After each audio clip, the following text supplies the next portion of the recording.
Hey there, it's Enderverse. 2025's first monthly wrap-up is here. This episode is especially long due to many large and progressive mods either releasing or updating this month. Now let's dive into the video. Starting the list with a very subtle aesthetics mod, Effectual. The visual features are so little in size and quantity too, the thing that made this mod very FPS friendly, along with not interfering with any of the game's core functions. In other words, stable and would not crash your mod pack or bug it. Some of the effects are inspired by dynamic surroundings, others I saw before in the subtle effects mod. However, it is not to say that this mod is a cheap copycat. In my eyes, it looks fine and different, even if slightly. I talked about the positives, so it's time to pinpoint chances for improvement. The fireflies within the mod look beautiful, however they are not emissive, that is, not glowing, even with shaders. Another thing is the configuration. While you can't pick the mod through the files, it's always a good thing to have an in-game interface, something that would allow people to quickly change things in real time rather than having to restart the game all over. If you are a person with no interest in big features, a person who prioritizes performance and stability over novel experiences, then this mod is for you. Most of Dr. Rat's mods are not free, for good reasons explained in one of his videos. However, one of the best mods Rat has ever developed is now available for free, that being the Arsenal mod. The mod offers two different weapons, a kite and an anchor. Things that distinguish this mod from others is the special traits each weapon possesses. These attacks are often triggered by the right-click button and are made skillfully with dynamic sounds and gratifying animations. You can enchant any of the two. The kite, for instance, has this enchantment called Spewing. It makes this weapon releases a bloody slash that splits your effects with the damaged mob. On paper, this may sound nonsensical, but when fighting witches or shulkers, that slash is going to be handy, believe me. Now, to the anchor's enchantment, there's really an ability. Having this enchantment will also mean that you will have to sacrifice the shockwave ability of the anchor. But it also means that your transportation are going to be easier. They'll also be able to reel in entities. Just avoid doing that with the creepers. Dr. Rat, being the hard worker he is, has added other VanillaPLUS tweaks. I already spent so much time explaining the two weapons, so I'll lay them down quickly. There's the extra slots for quick access, the racks that you can use to display your tools, and finally the fireballs becoming throwable, though I wish they would explode upon hitting the ground. Currently they are only flammable. Add-ons are often mini projects, taking care of a few tweaks, polishing the original mod, and making it a little bit better. This mod is quite different in that it is an add-on in fact, but combines three major mods in a beautiful manner. The base here is Iron Spells and Spellbooks, and the additional two mods are Alex's Caves and Elender's Cataclysm mod. They were made compatible, well, compatible is an understatement here, I meant integrated with the spells on said Iron Spells and Spellbooks mod. The results were catastrophic, in a positive way of course. The author used the two content mods to aggravate the magical attacks here, incorporating mobs and their respective abilities into the spells, resulting in mass distraction upon usage. It's quite fun and exciting to be able to harness the power of the mobs and bosses of both mods, and to do so in the context of magic, using the Iron Spells and Spellbooks mod made for a cohesive RPG experience, with the three mods logically transitioning to each other. Integration mods and add-ons are great for almost every mod pack. They have the ability to bring the content to the pack together, and this add-on did so beautifully and intuitively too. Next up we have the Big Explosives mod. Those type of mods have been prominent ever since modding was a thing, and are still prominent as we can see them in giant projects like Alex's Caves for instance. Upon installing the mod, you will get to experience a very tiny but chaotic collection of bombs. You have tiny 10kg bombs, for Americans watching that's roughly 22 pounds. Those are not so different from normal TNTs, but the devastating thing about them is their quantity. They drop in bundles of 5 or more bombs. Then you have massive 500kg bombs. Again, for the Americans, that is 1,102 pounds. The special about these explosives is their live impact. Much like nuclear bombs, these fatties leave a mushroom cloud. Their sounds are also a bit realistic, though I can't say for sure. I've played games such as Battlefield 1 and Call of Duty, so trust me, they are pretty identical. The high-end bombs are quite expensive to make, but if you are one of the few people with forever single player world, chances are you have more nether stars than you can use. Adding in this mod may solve this. Just make sure you have a backup of your world. Corruptions may happen. One request I have for the author is to make it so they can write the coordinates of the exact location the bomb should drop on, instead of falling right on top of your head upon detonation. The mod is still alpha, so expect Fallout level bombs coming in the future.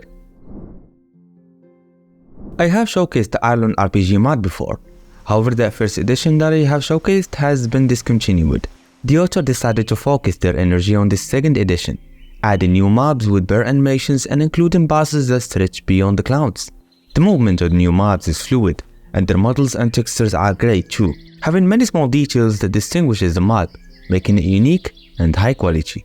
The attacking patterns of the mobs have also been improved relative to the old version, with the mobs having guns amongst other fighting styles. You can also obtain many of these items and use them in combat, providing you with an incentive to battle these monsters. There are also new structures to visit and strong bosses to fight. One in particular, the Cthulhu, is unlike anything I've seen before. This thing is hundreds of blocks tall, begging the question, how can you even touch this monster? This mod isn't proven, make no mistake. However, I have a couple of suggestions, one of which is to make the looping animations less rigid. Currently the mobs perform one animation and loop it constantly, resulting in a bad outlook. Randomizing and diversifying the animations one mob or boss can do will help plenty. If you are fond of fantasy mods, you would want to try this mod. If not for a full gameplay, then at least to observe these high quality monsters. Having made a bunch of mod packs myself, one big spike in my neck was always keybinds. The moment you surpass 30 or 40 mods, your keybinds get all tangled up and conflicted. The KeybindsGalore Plus fixes that, adding a wheel that displays the conflicted keys. Say, for instance, you have two functions allocated to the key H. Instead of choosing one over the other, or none at all, the mod allows you to choose the one you intended to use. This mod is plenty helpful in big mod packs, allowing all functions to be used even if they are allocated to the same hotkey as other functions. Also, it is compatible with the Sniper Connector mod, so you can use it in Forge regardless. The Forest Additions mod adds a gruesome feature which is being able to consume dead zombies, ultimately escaping starvation, but at the cost of becoming a cannibalist. The visual feature of the zombie turning into a rotting corpse is quite impressive, and what makes it even better is that you can chop off the zombie's limbs, which you can place on a smoker or a campfire like we saw in the intro. The zombie's flesh is not a sustainable nor a healthy food source. At times it can poison you, so it's more like a desperate times call for desperate measures kind of thing. This mod would lock in like a puzzle piece in any post-apocalyptic mod pack. However, I wish the author could make the other meaty creatures like the pillagers and the villagers harvestable, and also for the Husk's corpse to fit the Husk's design. Apart from that, it is quite terrific, and horrific as well. Continuing on RPG mods, this will make you able to play the role of an element bender. With this mod, you can harness the power of the 4 different elements: air, earth, water, and fire. 2 of the sub-elements, the blood and lightning, can be found in the form of a scroll in vanilla structures, along with new builds provided by the mod too. The bending animations are quite incredible. They are in fact vanilla friendly, with the resolution remaining the same and the particles being kept to a minimum. The last mod I remember with a similar content is Avatar 2, and that mod is only for 1.12, so this may be your best option for modern versions of the game. Prime Piece is a mod I've been eyeing for a while now. It has grown significantly better over the past few months, and I'm finally going to include it in one of my videos. It would not be a stretch to say that this is one of the highest quality enemy mods ever produced. All of the attack and abilities are rich in visual effects, not to forget how your player animations will adapt to set attacks, which is gorgeous.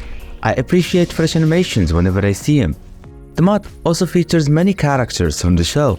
Not everything is included yet, but Luffy is here and so is Ace. A lot of new items have been included too, things like a locked treasure chest, meat, and even weights.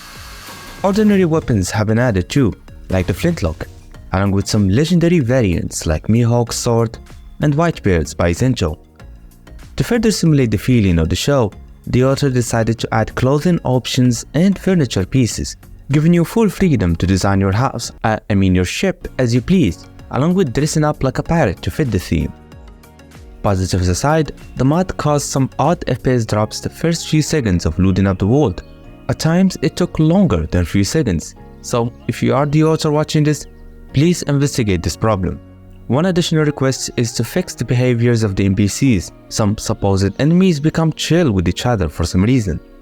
Man, it sure has been a while since I showcased anime mods. Those are surely not something you would use in your survival world, but are so damn fun to play. So expect something of that kind in the future. Crucifix Unbanished is also a mod that may help you kill time, as it is fun to watch. It adds this crucifix item, allowing you to banish any mob no matter their strength. The sound quality and animation can be quite addictive, and the good news is that this item is retrievable from the ancient city, though it's quite rare. The mod is CNU, and I can't talk on behalf of the author when I say this, but you may receive updates where the crucifix gets its own lore behind it, maybe a boss to fight, and a punishment for using the crucifix. This way, its sheer strength is well balanced with reduction in health. Craft of the Wild is a mod simulating the game Zelda Breath of the Wild. It seems that the author is working hard on every single part of the mod, be it animations, sound quality, and the unique role-playing of characters. There's even a boss to fight, but one tough and durable boss, so bring along some friends. One of the two mobs, the bird-looking one, can play music for you, and the tunes, well, they are crème de la crème. The final thing about the mod is the structures, and I should drop the S at the end, as there is just one structure in total. However, I don't have to yap its goodness to you. Saying that this is one of the most beautiful structures I've ever seen in a mod would suffice. One little issue I have to report for the author is the floor of the structure. It doesn't mesh well with the rest of the terrain, so I hope it gets fixed. I enjoyed the mod very much, and I think if the author took their time and kept polishing the mod, it will come out even greater. Curvy Pipes is quite a purple cow of mod. Rejects your Minecraft slow, being circular and not cubic. Though this is merely the visual side of the mod, the greater value lies in its functional side. The mod presents an effective logistics system in Minecraft, moving items from one place to another in a matter of seconds, milliseconds in fact if you are using one of the thicker variants of the pipes. The pipes are easily crafted with vanilla materials, though the thicker pipes require a lot of resources to craft, let alone stretch between hundreds if not thousands of blocks. The mod can be handy when transporting the drops of a spawner or a machine to a certain location, either by extending the pipes to that location in the open air, or deep in the ground if you change the curvy structure of the pipes with ruin immersion. The pipe can be positioned exactly to your liking, and the functionality is just as flexible, with the ability to retrieve, extract, or do nothing at all. Aside from its disputed outlook, the pipes made transportation of items a lot easier than ever, so they instantly became a go-to option for these type of things. Next up, we have a mod that is quite underrated for what it offers. Creature Compendium is a mod adding 3 main mobs to the game. 2 set creatures are hostile, the most aggressive being the Netherite Forge, an infernal golem with explosive attacks. Upon defeat, the Netherite Forge shuts down and gets back to work the moment you give it a Netherite scrap, this time not as your enemy, but as a suit you can jump in and drive, much like the Jake suit from Adventure Time. The other monster, the Unseen Grasp, is more of a ghost, extending shadow limbs that punch you and at times slam you to the ground. Killing this mob is just as rewarding, giving you a mask that will allow you to control the shadow limbs and fight with it. Finally, the mod features a friendly creature named the Mole Man. And that's right, it is a humanoid mole rat that loves to dig the snow. These creatures feature a helpful nature, jumping to the rescue of any player who happen to be suffocating and freezing on the powdered snow. When coming across the Mole Man, you can either recruit it using a golden beetroot, in which case the Mole Man will start digging out items each time you grant him a beetroot. Or the less kind option, which is slaughtering the Mole Man and using his limbs to save you from any powdered snow accidents, as they provide warmth for a set period of time, enough for you to pull yourself out of the snow. The mod's content is small, so naturally it is less of a threat to your mod pack's performance and stability. 4 years later, the Rediscovered mod has been updated, and not just that, the team has also been working on a very fat update. Let's check it out now. Originally, the mod adds a discoverable portal that can lead you to the Skylands, a new dimension within the mod. This place is dominated by pink trees and grassy fields, but there are also spots where you can find rainforest biomes. The Skylands also includes unique atmospheric features like a new cloud system. Exploring far enough, you may come across foreign civilizations with figurine-like people who love trading. Explore even further and you will find the Brick Pyramid, the house and structure for a new boss that we'll get to in a minute. But first, let's talk about the inside of the pyramid. The pyramid is hollowed from within, having a few rooms with hostile mobs, special loot, and those floating stars that you should pop for the boss to summon. The new boss looks familiar, being a dragon, but make no mistake, this is not some cheap recolored Ender Dragon. The authors outdone themselves in designing the Red Dragon, giving the textures more depth and emission too. But there is merely the surface. The Red Dragon has some unique attacking patterns, mostly centered around thunder, and it also undergoes few phases, getting harder to beat closer it is to die. Unlike the vanilla Ender Dragon, upon defeat, the Red Dragon leaves a hatchable egg. The baby dragon is then yours to rule, and can be ridden and equipped with special armors. The only negative thing about this mod is that not many people know about it, and even fewer people know that it is updated. Usually I'd advise you to add the mod to your mod pack, but it is a different story here. While you can definitely add this to your mod pack, there is also the option for experiencing the mod all by itself, given the amount of content it has. Arcanus is just another underrated mod. This one is even more so, having less than 10,000 downloads on NeoForge. Arcanus is a mod with a passionate author, so naturally that passion has been transmitted into the content of the mod. Just like any other magical mod, this one added wizard staff that you can hold and use to project much of the spells here.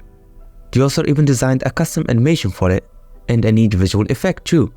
Not newly added, but worth mentioning are the mobs you can interact with. Within this beautifully designed tower, you can find a cute little opossum. Although having a small head, the opossum can wear mage hats, making him even cuter. The other mob is the wizard, an old man that will sell you magical things for amethyst crystals. The mod is not large, I admit that, but apart from enjoying big mods, I also love small ones, those you can play along with other mods to come up with something unconventional and unique. Yet another forest mod is in fact not just another forest mod. Let me explain. So firstly, it is only focused on the forest biomes in Minecraft. Usually, old generation mods overhaul almost everything, even spread into other dimensions. So this mod will allow you to customize the Nether, the End, and the non-forest biomes with any mods you want. Secondly, just look at the size of these new trees. They are towering, very bushy, and some have different foliage grown around them, like drip leaves. This does not help in the context of vanilla friendly, since some of these trees are almost impossible to cut down, but definitely helps in trying to dramatize and reimagine the forests entirely. Trees aside, the mod also increases the volume and the diversity of the flowers, in addition to adding more details to the hills, polishing them to be less flat and more imperfect and wild. As I said earlier, the author focusing solely on forests made it quite easy to run with other mods, and in fact there is a list in the mod page with all the mods compatible with it. In real life, I enjoy strolling in the forest, so this mod embodied that passion of mine inside of the game, something I appreciate and I trust you do too. The title of this mod is self-explanatory, adding a storage solution that is A. very wide and spacious, and B. is a living being and is very cute too. The wand you will need to summon this boy is easily craftable with items you can find around the overworld, and the Chester himself is quite fast, has plenty of health to spare, and is capable of teleporting to you instantly, much like wolves. The Chester's animations are quite seamless and satisfying. The opening of his mouth and his active along with passive movement are all made skillfully. As mentioned earlier, the Chester has a lot of health, but on top of this, he can be equipped with a helmet and will also generate health very rapidly upon damage. Simply put, your items are safe within this boy. To balance out the mod, the author made it so that you can only have one Chester at a time, but I guess at this point you don't need any more proof that one is enough. This mod is quite refreshing. It goes hand in hand with mods such as chested companions, but in no way does this mean that the mod is replaceable. Both mods have special identity and purposes to serve. The Item Scraper mod will allow you to pull apart tools, getting their base ingredients in the process. The dismantling of the tool is fun and looks beautiful too, as you will be hammering the items until they break. The sounds and the shaken visual effect are both quite helpful in making the mod feel more immersive. The mod is even compatible with other mods such as Timeless and Classic Zero, allowing you to dismantle firearms and repurpose their ingredients if you'd like. The design of the table and the functionality have been developed with care. However, you'll need to do something before it gets to work. Replace the mod's config file with the one given by the author, and do the same for the common text file. Following that, you'll be good to go. I have seen mods such as Integrated Dungeons and Integrated Villages, and this one follows the lead of said mods, reusing the mechanics and the contraptions of the Create mod to make some beautiful structures in the process. I love integrated structures, especially those that eases the attainment of contraptions and items. I said it before and I'll say it again, integration mods are the best treat to feed your mod pack, so this one should make it into your list, my friend. Final mod on the list, and by far the most unique, is HandToHand. This mod allows you to hand over items to your friend, instead of throwing them around. The mod isn't that useful, but can create an air of wholesomeness and cooperation with your partner. And just as a personal advice, don't try to be as efficient as possible all the time, as in doing so you lose what it feels to do things just for the sake of doing them. And that's about it. I have in fact reviewed all of last year's monthly releases, so you might be interested in checking that out. Subscribe and turn on the bell so the next episode does not fly under the radar. And I'll see ya in the next one, my friend.